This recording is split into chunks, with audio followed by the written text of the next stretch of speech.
I'm Phil. I'm from Sandbag. We're a carbon trading watchdog, basically, for the EU. And so I'm going to talk about the EU emissions trading scheme, which is the carbon market in the EU. And the basic idea of the emissions trading scheme is to make industrial CO2 cost money for the industries that are using it. So it's entirely focused on industry rather than on individuals, as Tom Dyson was talking about and as Matt will be talking about. So, if this works. Oh. Okay, so the initial idea with the emissions trading scheme is that every ton of carbon dioxide that gets emitted by industry, so this is any large stationary emitter, so any power industry, coal-fired power stations, cement producers, chemical producers, anything that's big and stays still, has to get a permit to emit the carbon anywhere in the EU. So that permit is issued by the European Union, and if you're not surrendering those permits at the end of each year, then well, yeah, you're being illegal. So you have to surrender these permits. So, for example, to make an idea of how the emissions trading scheme works, imagine there's a factory in the UK and it's emitting. It's got its emissions happening, and it's been allocated 100 tons of emissions for that year, and it wants to emit 150 tons of emissions.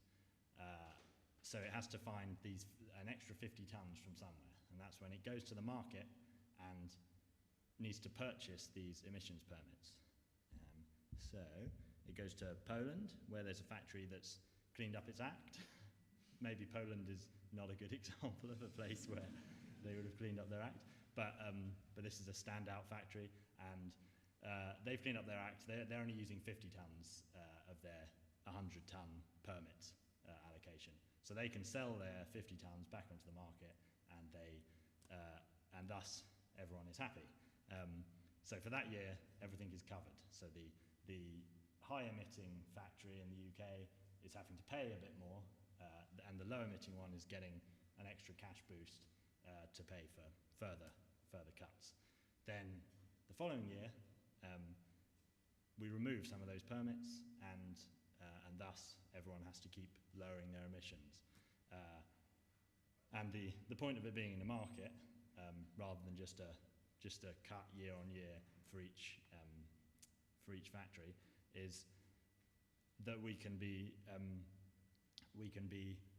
finding the cheapest emissions cuts. So whilst it might be very expensive to cut emissions in the UK, it might be very cheap to cut them in the EU, or if you're using offsets, it might be even cheaper to pay someone in India to cut the emissions rather than cutting the emissions of Drax or a factory in the UK.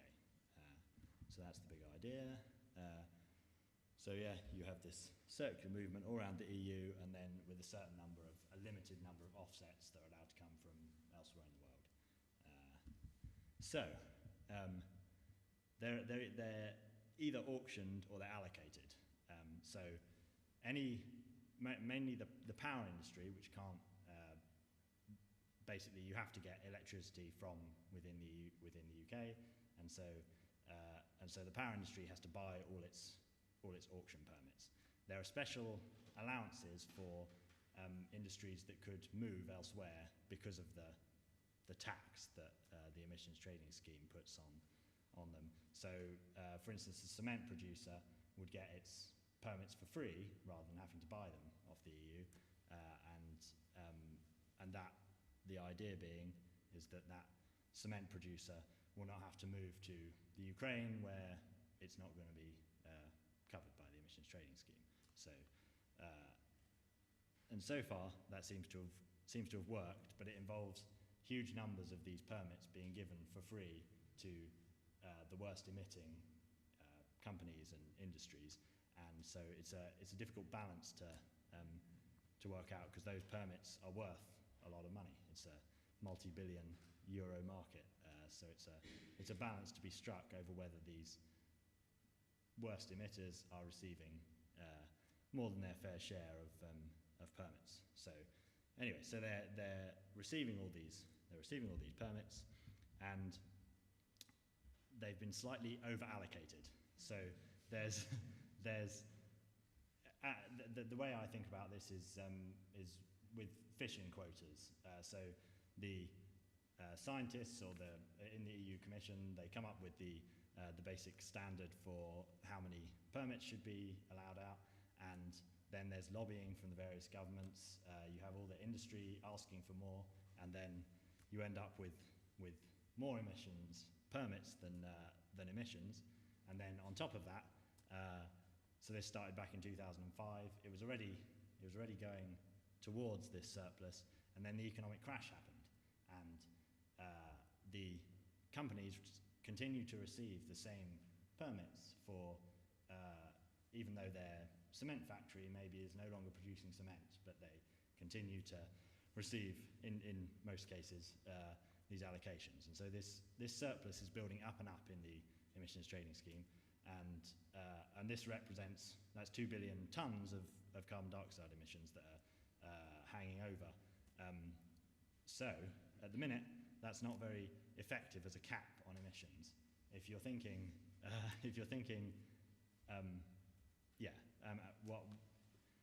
if you're worried about scarcity, which is how the market is meant to work, that there's a limited amount of CO2, then this makes it an interesting prospect. So as in Weimar Germany or Zimbabwe, if there's this enormous scarcity of emissions permits, then the price, which is meant to be affecting things, so it's meant to be penalising the factories and industry that are causing the worst emissions, and it's meant to be giving extra cash to the ones that are cleaning up their act. This price has dropped and dropped and dropped because permits become worth less and less and less, because there are just so many of them that investors know this isn't enough of a good investment. So this is a maybe hard to make out graph, but from 2005, the permit price to begin with shot up to 30 euros. So everyone was very excited, and 30 euros is a quite significant tax on every tonne of CO2 that you're emitting for these big factories. Then suddenly they realised that there were far too many permits, and along with a series of other problems with the scheme, it crashed down to zero.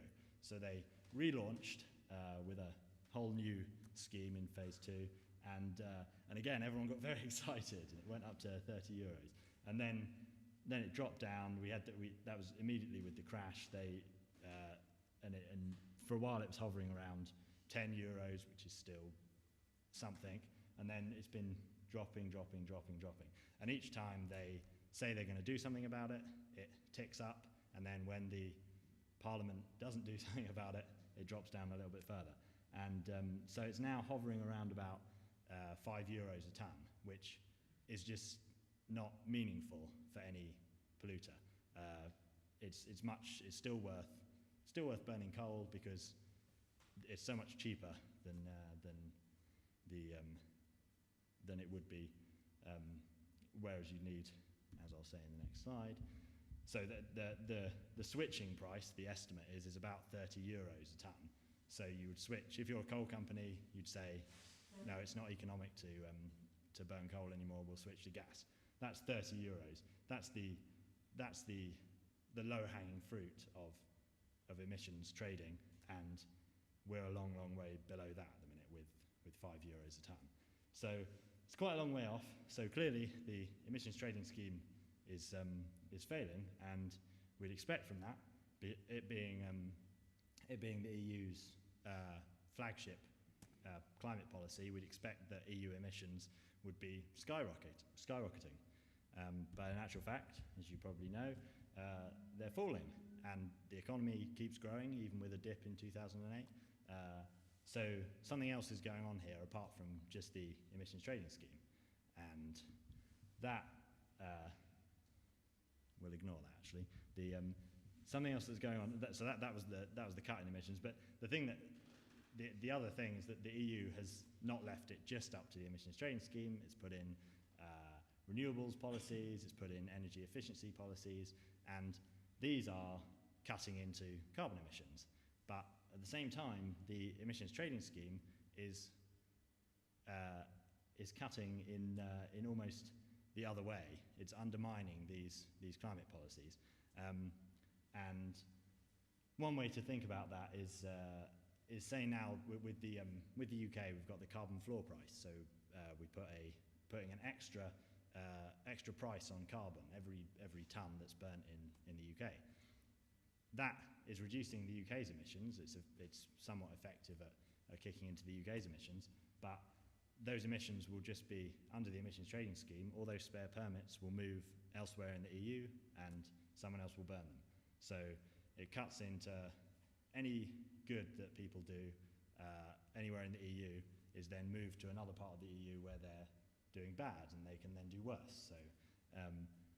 So it's working in the precise opposite way to its intention. So yes, it's undermining. It's storing up pollution for the future. There's all this big surplus that is just building up and up, and these are permissions to pollute. So no matter what the targets that they set in the future, they cut down and down, but these permits are still going to be there that the industry still has control of, and it's very unlikely that these permits would be taken back. And so if you're sitting there as a coal-fired power station, it may well be that that it becomes uneconomic at a certain level of emissions, a certain emissions target to burn coal. But if you've got these permits that you're sitting on, you can still keep burning them for a little while longer. So at the minute, it's really problematic, which is difficult for Sandbag because this is what we do, and the emissions trading scheme is our reason for being. So there's plenty of work on reforming it for sure. So even the surplus may reduce towards 2020, depending what reforms come in, but there's still going to be 1 billion spare permits, which is a hell of a lot. So reform is what's needed, and that's what Sandbag exists to be doing. My boss, Baroness Worthington, is out in Warsaw at the minute, and is trying to kind of conjure forward something to do with reform, but it's a big issue, and it's been going on for a long time. And Sandbag has repeatedly been saying the same thing, that we need to cut this surplus. We need to stop releasing so many emissions permits onto the market, and then a series of other things that would try and help the scheme. But the main thing is cutting this enormous number of permits. So following on from that, which is the broad idea of the emissions trading scheme, one of the things that Sandbag does is allow individuals to destroy carbon permits. So for €5 or £5, you can go on Sandbag's website and destroy a permit. But you'll probably notice that there's quite a disconnect between the billions of surplus and the amount that you maybe are able to pay as an individual, depending exactly how much cash you have. I would say it still acts as a statement of intent, and when you buy a permit, it emails the EU presidents and says, do something, reform the emissions trading scheme. But it is at the minute a big problem. It's difficult, for sure. So on a more positive note, there are new schemes popping up all over the world, and until a month ago, the EU ETS, the emissions trading scheme, was going to link up with the Australian emissions trading scheme, but that's been put on hold for a bit at the minute. But there are new schemes in China, in California, east coast of US, South Korea, all over the world, where people are trying emissions trading scheme, and basically they're finding from the EU what the problems were. So they're putting in a floor to stop this enormous drop in carbon emission in the carbon price, which helps shore things up a little bit, and they're trying to avoid these surplus. On the east coast of the USA, they made the same mistake as the EU ETS. They began releasing too many permits, and they've taken them back. So they're fixing the problems, whereas the EU is still sitting around and basically not fixing anything. But yes, there's perhaps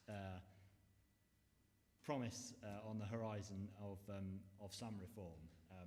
There's structural reform of the whole emissions market is beginning to be discussed now, and there is hope for that. The only problem is things move very slowly in the EU, and come May 2014, the Parliament may be entirely controlled by UKIP, who are probably not going to be quite so up for reform. So this has to move very quickly, and that's what Sandbag's doing at the minute, trying to pressurise people to move quickly on reform. There we go. That seems to be the end of my presentation. It's been cut off. So yeah. So hopefully that gives an overview of the emissions trading scheme, and